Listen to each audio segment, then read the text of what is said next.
Desglosar un poquito la tuberculosis genitourinaria, tema que seguramente a ustedes les ha de parecer trivial, cansador, porque tuberculosis aquí, tuberculosis allá, tuberculosis por aquí. En nuestro medio y definitivamente en la especialidad que nos compete, es un tema tremendamente importante por la alta incidencia que empieza a tener desde hace 5 o 10 años atrás. Es una enfermedad en permanente ascenso. Por eso es que le ponemos hincapié, porque dependerá el futuro de estos pacientes para que esta patología por lo menos pueda ser detenida. La Organización Mundial de la Salud se ha puesto una meta: erradicar la enfermedad activa hasta el 2020 y hablar como historia o como corolario el 2030. Definitivamente ni al mínimo porcentaje de erradicación se ha llegado hoy por hoy. En nuestro medio, bueno, peor. La primera diapositiva. ¿Cómo se define una enfermedad granulomatosa, crónica, como es la tuberculosis? Es una enfermedad social porque deja un estigma social en el medio en que nos desenvolvemos. Hablar de tuberculosis implica un estigma social, implica un rechazo automático de la gente hacia el enfermo. Por lo tanto, se la denomina social, porque tiene esa injerencia.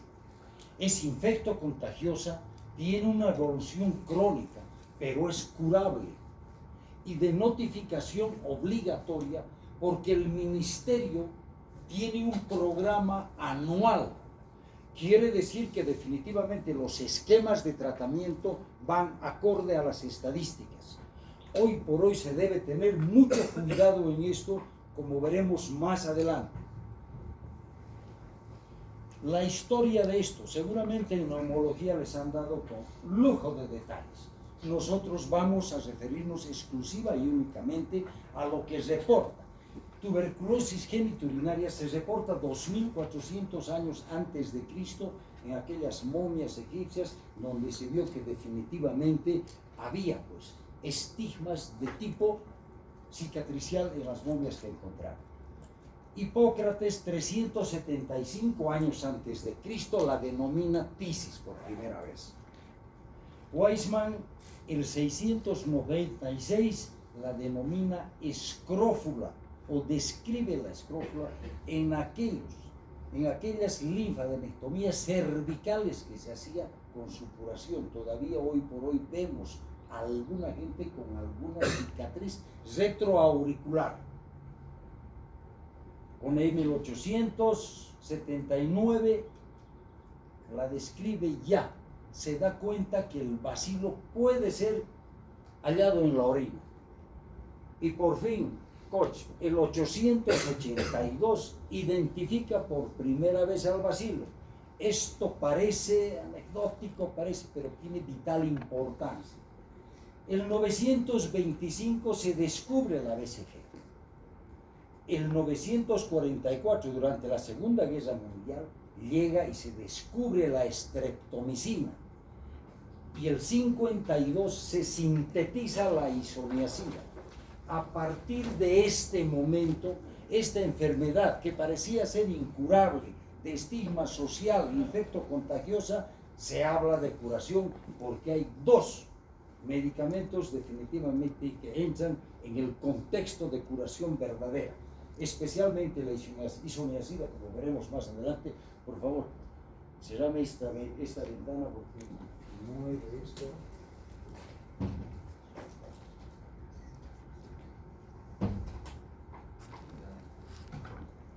Esto la Organización Mundial de la Salud, como hoy en día van a cansarse de ver dónde está el famoso episodio viral el que vivimos, también los de la tuberculosis o gente encargada que trabaja en esto, hace que definitivamente Oceanía y África siguen siendo los pilares más problemáticos y desgraciadamente está Bolivia y Perú en ese contexto, donde la tasa es un paciente por cada 250 habitantes, altísimo. Su epidemiología es la primera causa de muerte en infección. A esto es que debemos apuntarle y tratar de disminuir esa tasa tan alta en pleno siglo XXI. La tuberculosis mata más gente cada año que el SIDA, que la diarrea, la malaria y la lepra juntos. Veremos más adelante 2 millones. La Organización Mundial de la Salud la declara emergencia global, permanente, por su alta incidencia y por su alta mortalidad. Por lo tanto, a partir de estas estadísticas es que hablamos de una enfermedad emergente, quiere decir en permanente ebullición y constante aumento de sus tasas. Más aún, se asocia a crisis económica. Quien enferma de tuberculosis es la gente de un estrato socioeconómico bajo. El advenimiento del HIV, a partir de 1980, la tuberculosis más el VIH hace que esta incidencia de muerte suba del 25 al 50%.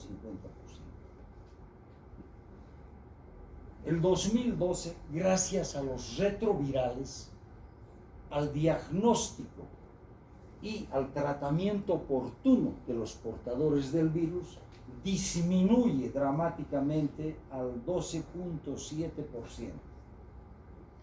Lamentablemente, tenemos aquí que acotar lo siguiente: aumenta el 72% de muerte aquellos pacientes que son portadores del VIH, más tuberculosis. O sea, no mata el VIH, desencadena, lo acelera, implica que la patología sea más florida y por lo tanto se produce deceso por tuberculosis. Este es el gran problema. Así como este problema viral hoy en día latente, se está catalogando que aquellos sintomáticos respiratorios mayores de 65, fumadores crónicos, con comorbilidades como diabetes, otras cuestiones así, son los que más rápidamente se precipitan.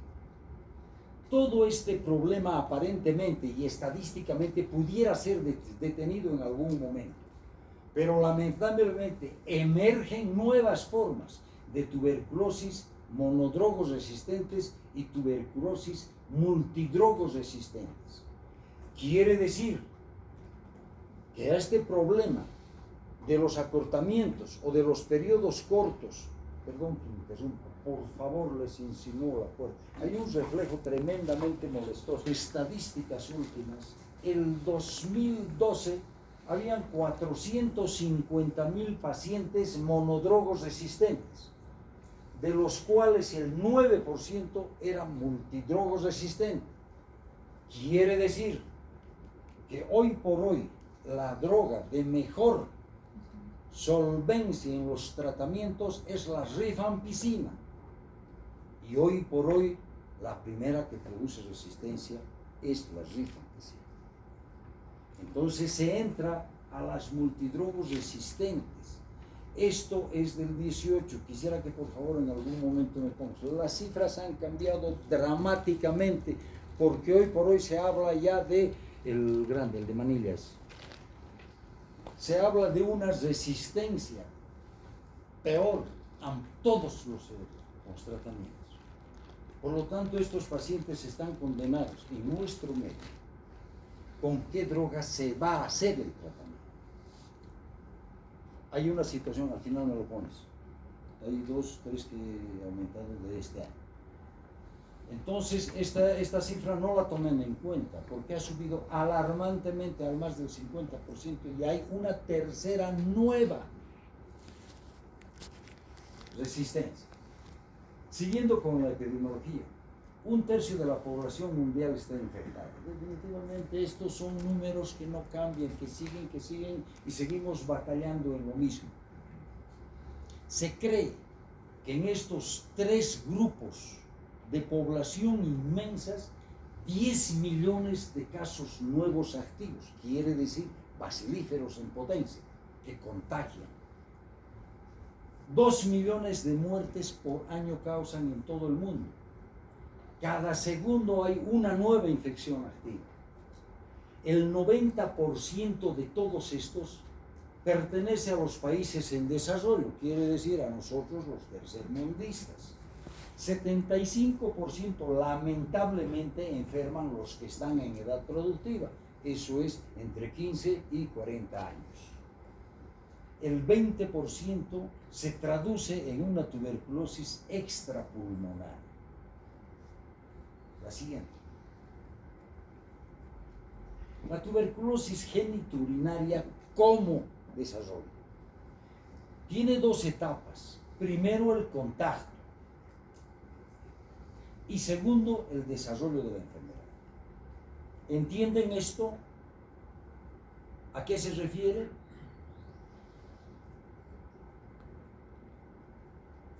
Porque de aquí, si no entendemos esto, cómo nos contagiamos, ¿cómo vamos a ir después?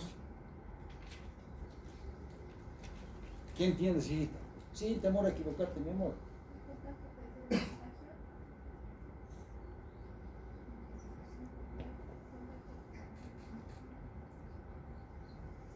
Bien alegría. El primero, el contacto. ¿Qué quiere decir? 1/3 de la población mundial somos bacilíferos. Hemos tenido contacto con el bacilo de Koch. Tenemos contacto. Nuestro sistema inmunológico hace que esto se traduzca en la primoinfección tuberculosa. Por eso es que se vacuna antes de las 24 o 48 horas a los recién nacidos. ¿Para qué? Para estimular esa defensa y que el sistema inmunológico lo encapsule y lo calcifique. Eso es la primoinfección. Pero cualquier problema inherente a la disminución del sistema inmunológico, como enfermedades eruptivas, cualquier situación, enteriocide, llámenle lo que quiera, hace que el bacilo escape de ese enclaustramiento que tenía y se convierta en desarrollo de la enfermedad. Si 1/3 de la población mundial está infectada, o sea, ha tenido contacto, tenemos el bacilo, pero no estamos enfermos. Por cualquiera de estas situaciones hay desarrollo de la enfermedad. ¿Y en qué forma se traduce esto? En una forma pulmonar en el 80% y en una forma extrapulmonar en el 20%. De este 20%, el 40% es genitourinaria, motivo de esta clase. El grupo etario, les había dicho, entre 20 a 50 años, van a encontrar otras estadísticas, en nuestro medio es de 15 a 45 años. Y tiene una prevalencia superior en hombres de 2-1 hacia las mujeres. Siempre, aquí viene, la diseminación es hematógena desde aquel foco pulmonar, desde esta primoinfección tuberculosa.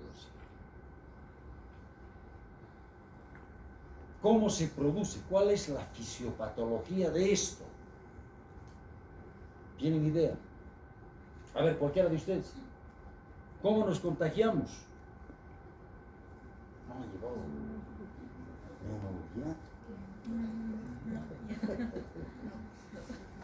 Los síntomas principales por lo general no existen. No hay clínica patognomónica. La vía de infección al riñón siempre es por vía hematógena. ¿Cómo se contagia? Uno tose en la calle y los fluidos, las gotitas de flujo, hacen que millones de bacilos escapen y uno inhala, y al inhalar se localiza en el pulmón, van los linfocitos, lo atrapan y lo vuelven en primoinfección, lo calcifican. Baja tus defensas, entonces se produce una bacilemia, y aquí empieza el drama de todo esto. Se llega al riñón y es una siembra bilateral, pero siempre solo un lado enferma, no los dos. Por lo tanto, la cronificación es unilateral. Localizan en la zona medular donde producen necrosis papilar y llegan al sistema pielocaliciano. De aquí pasan al torrente de la vía excretora, que es la orina. Y a través de la orina, antes de esto, ¿dónde se localiza en la zona medular? Alrededor de los vasos aferentes próximos al glomérulo. Producen una reacción linfocitaria y similar al pulmón, localizan allá los gérmenes. Pero algunos que escapas vienen a través del uréter, donde producen una diseminación canavicular, una reacción inflamatoria, y esta reacción inflamatoria se traduce en una ulceración. Las úlceras se necrosan y cicatrizan en base a fibrosis. ¿Y las fibrosis que producen? Cicatriz. Y la cicatriz, estenosis. Es un órgano hueco, contracto. Por lo tanto, las estenosis a nivel del uréter es la representación de lo que significa. Si ha llegado esto a la vejiga a través del flujo de la orina, las flechas en verde, ha de producir lesiones granulomatosas a nivel del piso vesical próximos a la desembocadura de los meatos ureterales. Estos producen edema en los meatos y reducen la capacidad por el mismo sistema. Ulceración, necrosis, fibrosis y por lo tanto retracción, estenosis en el uréter y retracción en la vejiga. Es la misma fisiopatología a nivel de la vejiga. Si van a nivel de la próstata, van por vía canalicular o también hemática descendente. Producen abscedación o fibrosis, más nódulos granulomatosos. A nivel de las vesículas, granulomas. En el conducto deferente es un arrosadiamiento. Si alguien viene a la consulta a consultar por infertilidad, nuestra obligación es palpar aquellos deferentes y cuando están nodulares, arrosariados, el problema se aplica aquí, se ha tapado y por lo tanto no hay paso de líquido seminal y la esterilidad es vasosa. Y en los epidídimos, por vías retrógradas siempre, hay un absceso y una fístula escrotal. Esta es la carta de presentación en nuestro medio. Siguiente. Vamos a verlas después. ¿Cuál es el agente etiológico? Toda la microscopía, la ingeniería genética va dirigido a esto. Porque definitivamente en tantos años que existe la tuberculosis, no hemos sido capaces de erradicarlo como cualquier problema de tipo infeccioso. En 7 días se terminó el problema, 10 días a lo sumo, con el mejor de los casos, 21 días a 30 días. Los tratamientos son 6 meses y con un sistema. Hijita, despiértalo, hijita, pero más cariñosamente, pues. Creo que voy a dar un jalón de orejas.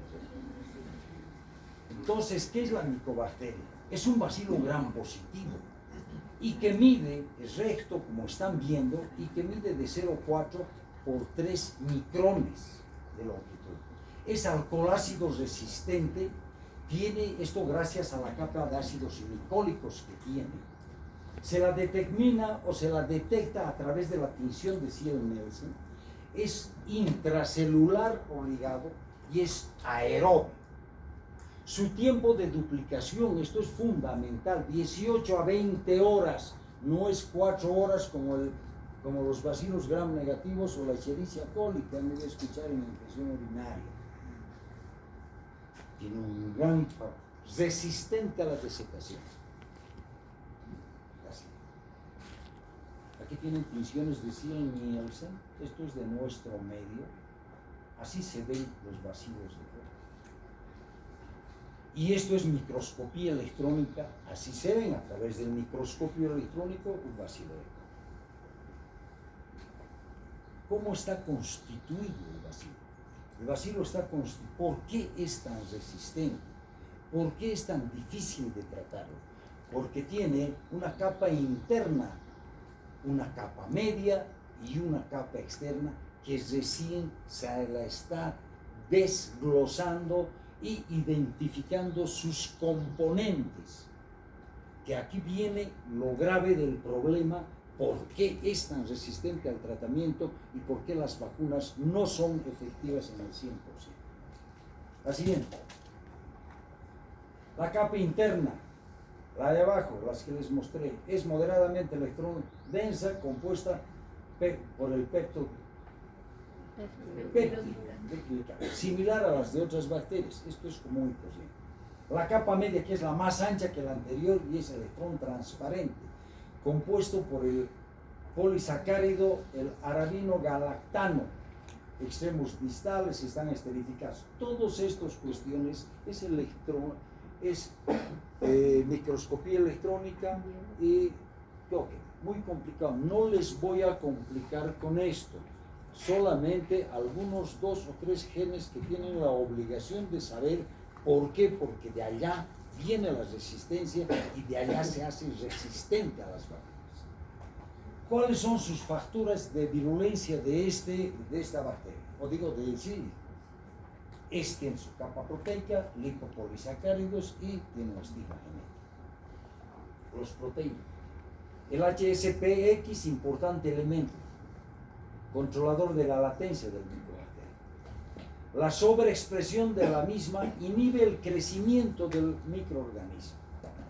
La proteína OMPA, familia de las porinas, respuesta bacteriana frente a condiciones de pH ácido. Al final, la última diapositiva está en las recomendaciones y veremos por qué es importante eso. ¿Por qué el pH ácido? Los lipopolisacáridos las vamos a mencionar para no aburrirlos. Los glicolípidos, lipoglicanos y polisacáridos confieren protección, todas estas cuestiones que es más para los biólogos y microscopía electrónica.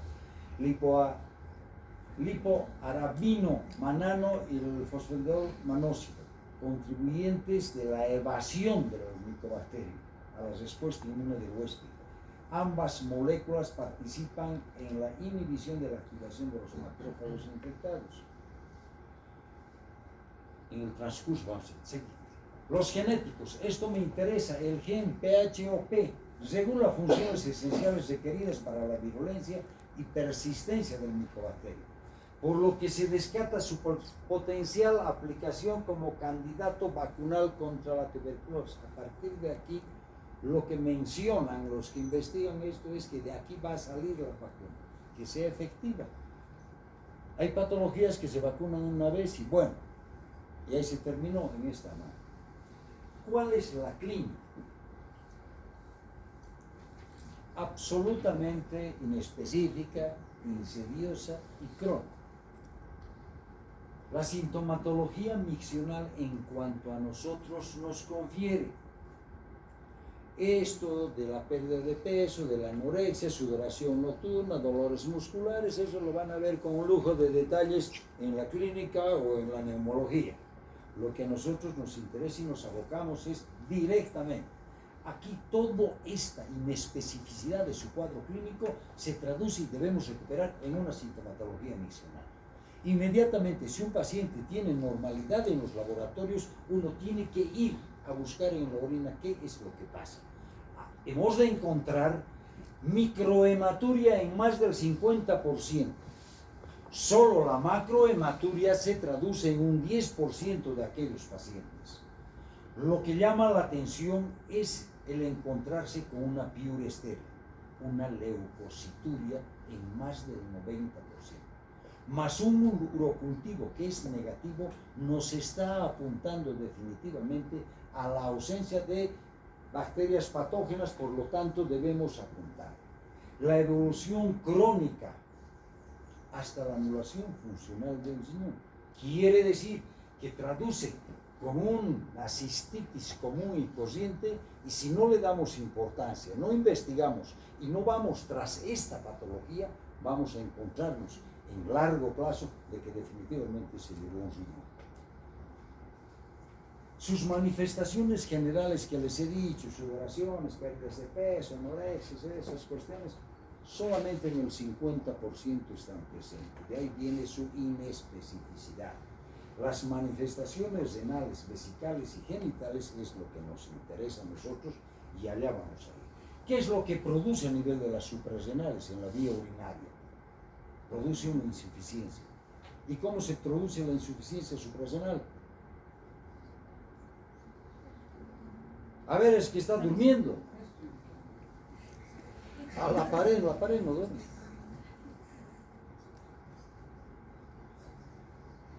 ¿Cómo se produce la insuficiencia suprarrenal? A ver, uno de ustedes.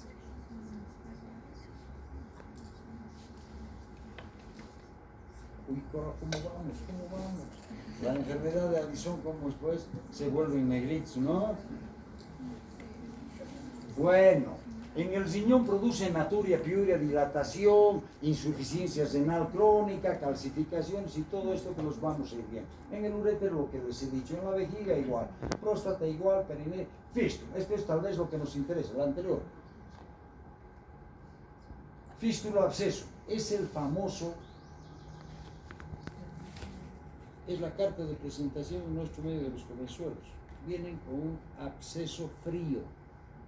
Quiere decir que no hay calor, rubor, dolor ni tumor, sino simplemente se absceda, es un material purulento, uno recoge la muestra, lo lleva al laboratorio, tinción de Nielsen positivo.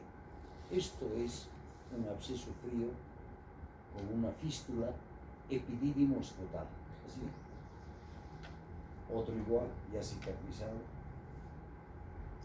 Entonces, una vez que ha hecho la anamnesis, donde debe ser minuciosa, detallada, dicen que para llegar a un diagnóstico de tuberculosis se debe tener un alto índice de sospecha. De ahí viene el refrán que dice, ¿no? Los ojos no ven lo que el cerebro no sabe.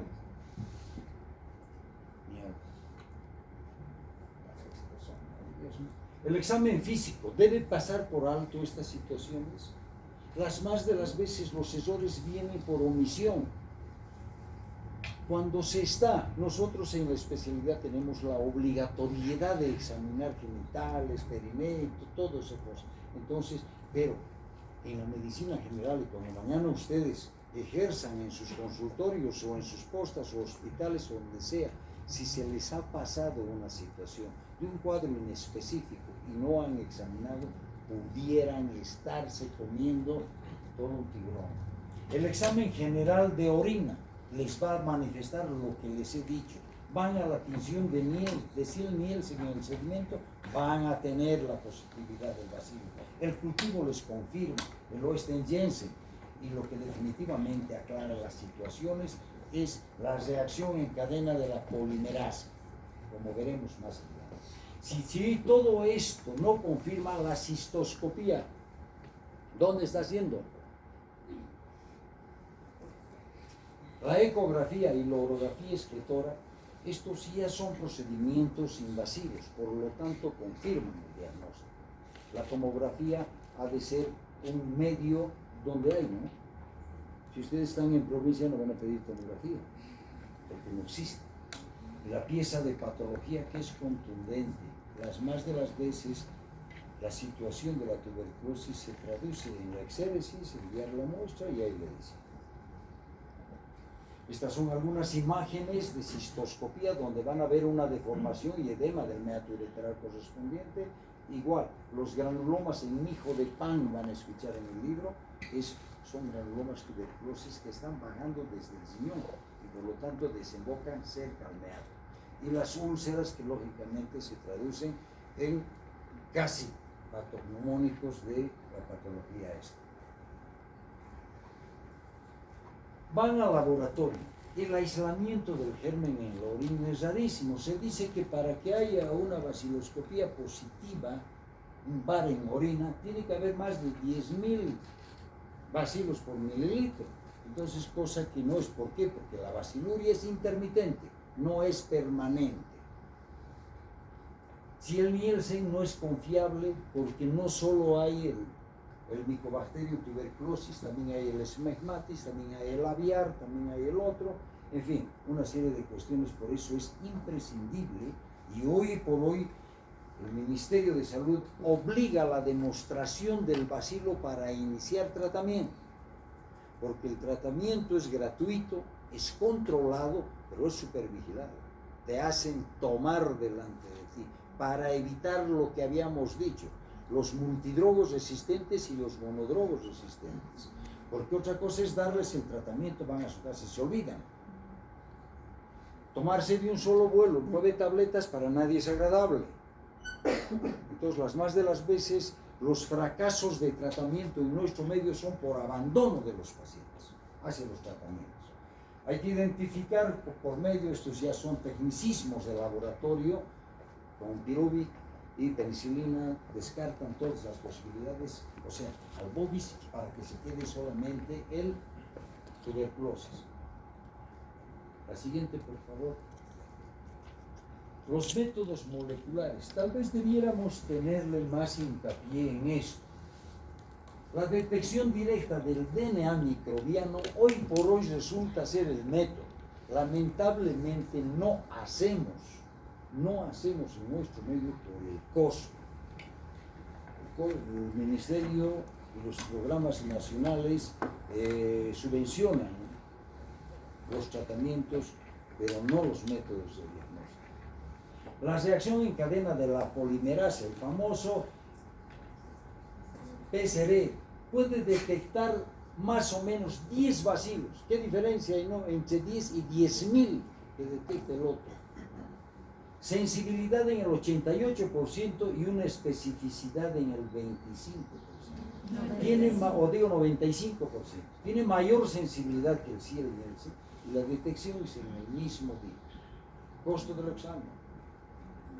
400 bolivianos en la realidad. ¿Cuánto? 400. Hoy por hoy, porque están Bueno, haciendo hasta de hace un promoción. año, ahora no sé cuánto. $100 cuesta. Y yo solo lo hace INLASA. INLASA es el laboratorio principal del Sistema Nacional de Tuberculosis, que está en La Paz. O sea, la muestra hay que mandarla a La Paz. Y lo último es la hibridación de ácidos nucleicos en cultivos. Tiene sensibilidad y especificidad casi en el 100%. Voy a pedirles mil disculpas en este acápite. Al final voy a pasar un par de diapositivas que no me ha dado tiempo, porque estoy viniendo de una cirugía.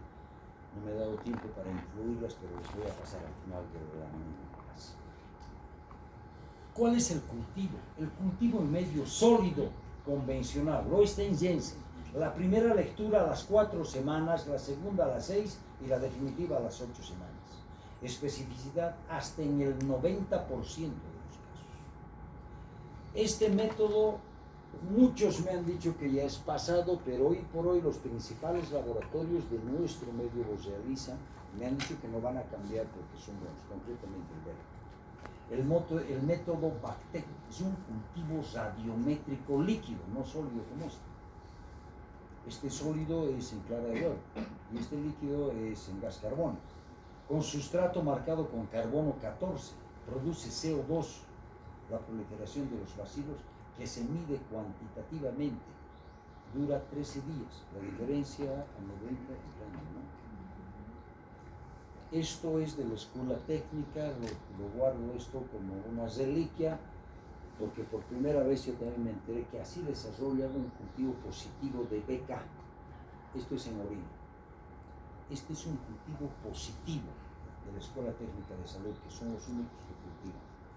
Y por último, la histopatología, el que te da definitivamente el diagnóstico categórico y contundente.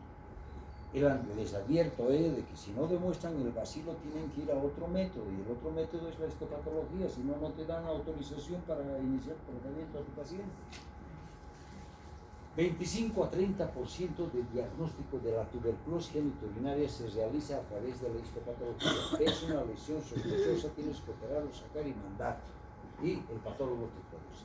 Las biopsias de vejiga son positivas hasta en un 46%. La famosa célula gigante de Langhans, que aquí tienen, ahí con una reacción linfoplasmocitaria intensa periorificial. La siguiente, más de cerca, célula gigante Langhans, con todos los puntitos negros, los patólogos me han dicho que son linfocitos. Tengo que leerlos porque yo Después de esto, si ustedes en el consultorio han llegado hasta acá, su anamnesis, su exploración física y los medios que puedan hacerla. Hoy por hoy todos los laboratorios de urología cuentan con las tiritas famosas estas, ¿no? Yo no sé hasta qué punto tendrá, pero parece que en algunas situaciones orienta bastante. Y los métodos que coadyuvan, que te confirman o te descartan una posibilidad, primeramente está la ecografía, que tienes al alcance, es una prueba cómoda, es una prueba que puedes repetirla varias veces, no es invasiva, el único problema es el costo. Te detecta y te dice, a nivel de la cola, aquí hay una reacción granulomatosa grande, un absceso frío. Entre otras cosas, cuando lleven infectología van a decirles de que todo proceso infeccioso a nivel de la cabeza del epidídimo es bacteriano. De todo el cuerpo, incluido la zona media, es viral. Y de la cola es bacilar. No se olviden eso. Venga. Pasas de la ecografía a la urografía excretora. Hoy en día la tomografía lamentablemente no tiene esta especificidad que tiene la urografía.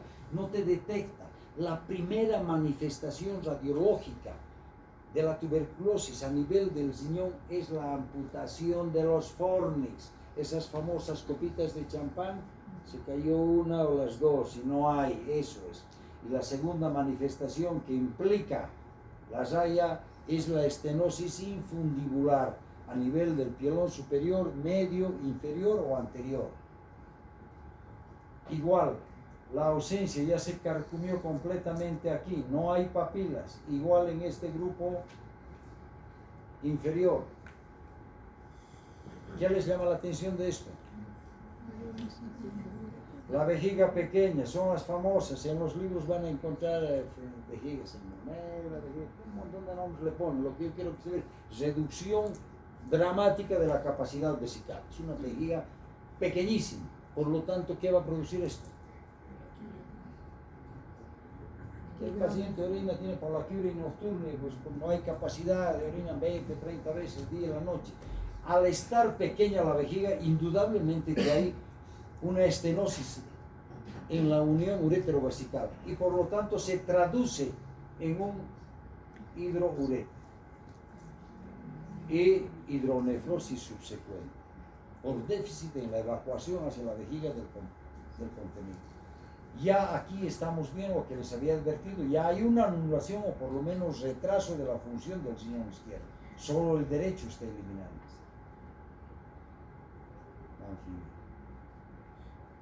Igual, una ureteritis segmentaria y apenas está excretando el lado derecho, porque ya está comprometido.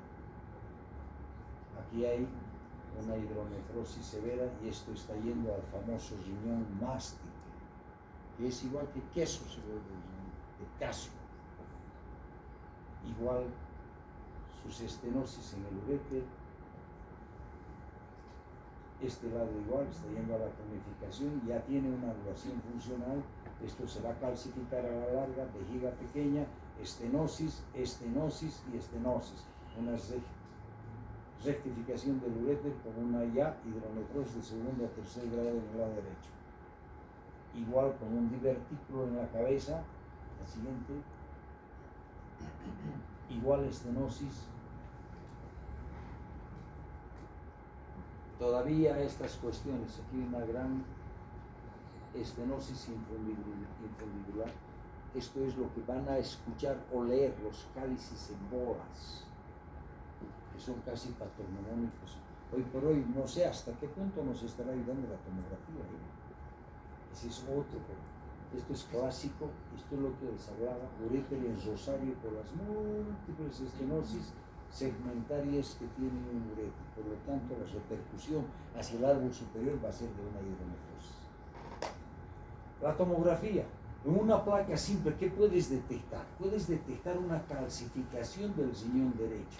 Está yendo a calcificarse. Haces la tomografía y ves que el contenido interno es líquido y el contenido externo está calcificado. Este es un riñón mástico. Igual, esto parcialmente y este otro casi en su totalidad. En la reconstrucción ves que sí hay contenido líquido, que es absceso. Si la duda viene ya a nivel de la vejiga, debes realizar una cistoscopía. Aquí la cistoscopía ha de ser de mucho cuidado, porque las más de las veces ustedes pueden lesionar y hasta romper la vejiga. Es una vejiga fibrótica pequeña, llena de calcio, que a cualquier movimiento brusco con el cistoscopio, que es metálico y rígido, puede perfectamente perforar. Por lo tanto, debe realizarse bajo sedación. El llenado vesical tiene que ser paulatino, lento, no bruscamente, y siempre ante imagen sospechosa, como hemos visto en otras imágenes de observación, se debe realizar una biopsia vesical, aprovechando que el paciente está sedado, y hay que descartar un carcinoma vesical del seno. que siempre vienen al paciente. Las granulaciones ampollas son vistas en cistoscopio, ampollas, entonces esto se traduce en una lesión tuberculosa. Cuando es aguda y hematuria, ves esto, haces biopsia y te dan el resultado.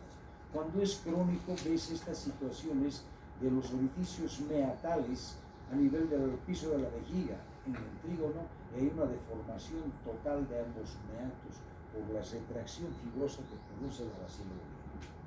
Una lesión tuberculosa curada y una cistitis tuberculosa aguda. Estos ya después tienes que tomar biopsia, es decir, automáticamente mandas el epítesis, te confirman el diagnóstico. La ureteroscopía.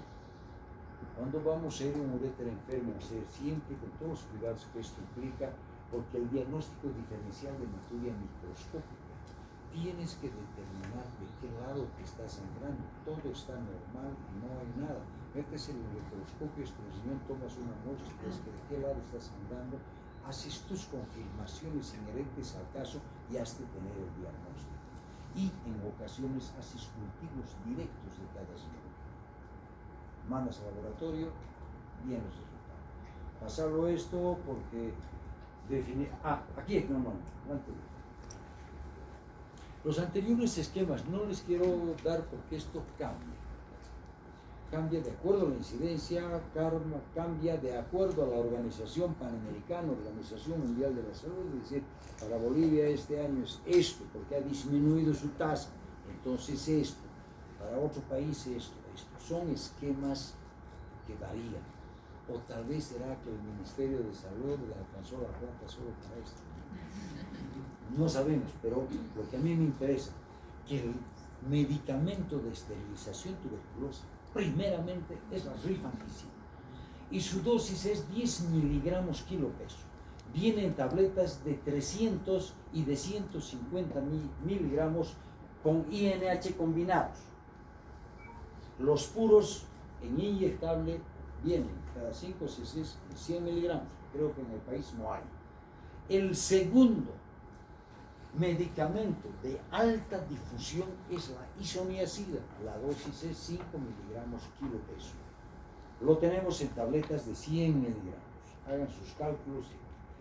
El etambutol, la piracinamida. Este es el otro caballo de batalla.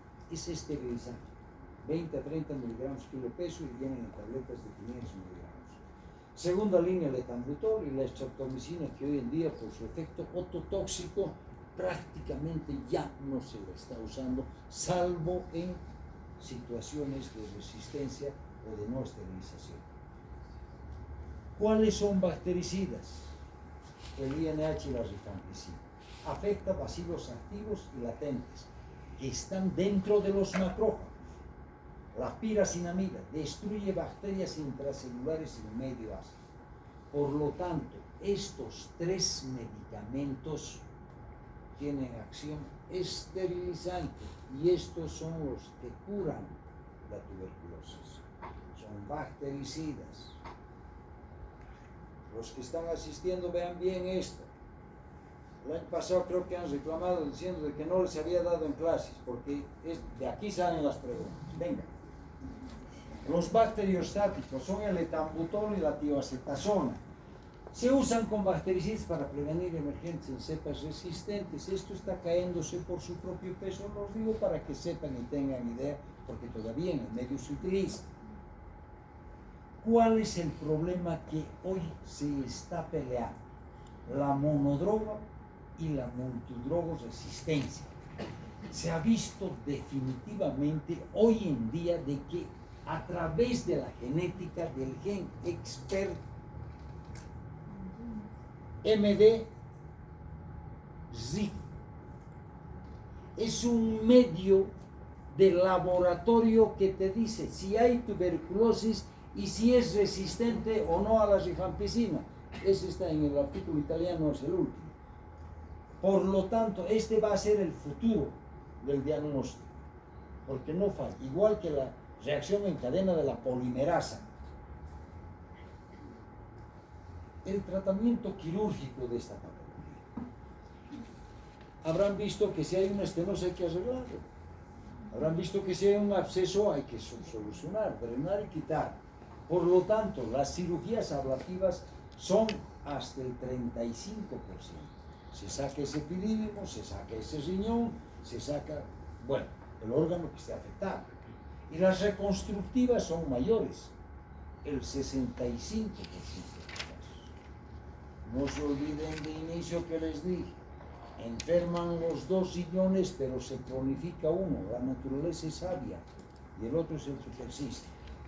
Por lo tanto, ¿en qué indicaciones ustedes van a operar? Tiene 3 indicaciones persistentes. Le hacen un cultivo de control positivo.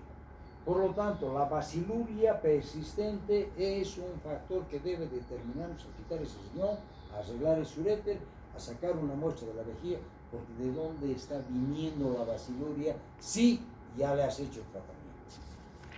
La hematuria, sangra, no te vas a pasar la vida transfundiéndolo. Y el dolor.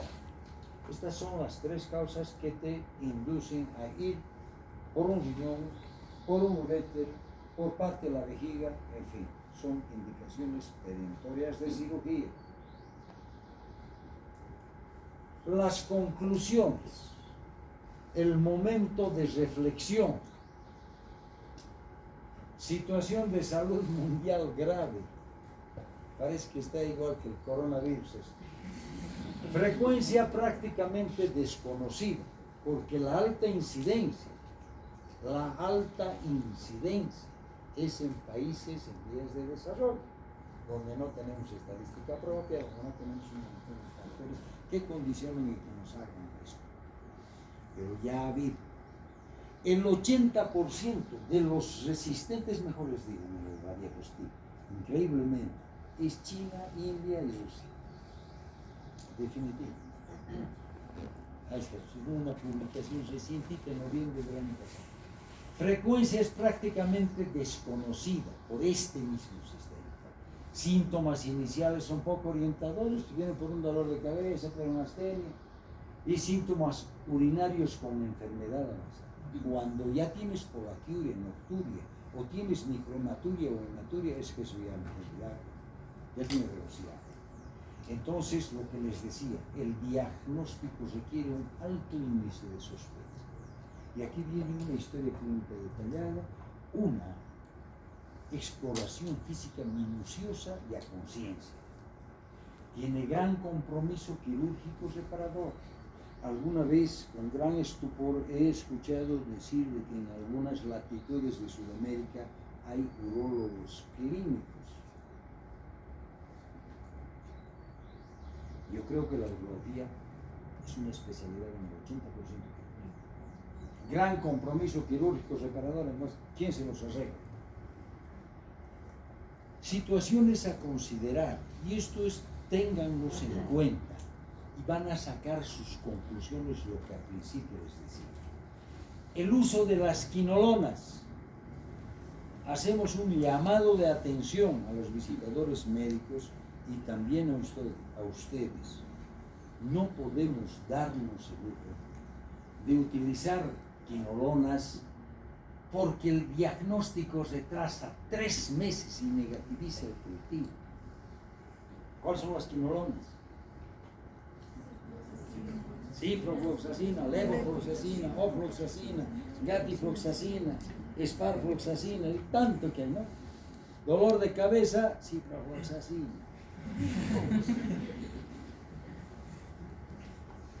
Ya me da vergüenza, mejor no les cuento. Igualito que ustedes a mí me han enseñado. La pieza anatómica, una vez que ustedes hacen exéresis de una pieza, debe ir en frasco seco, no con formol. Aquí viene el gran problema. El formol destruye y puede ser negativo. Ojo con el uso del omeprazol,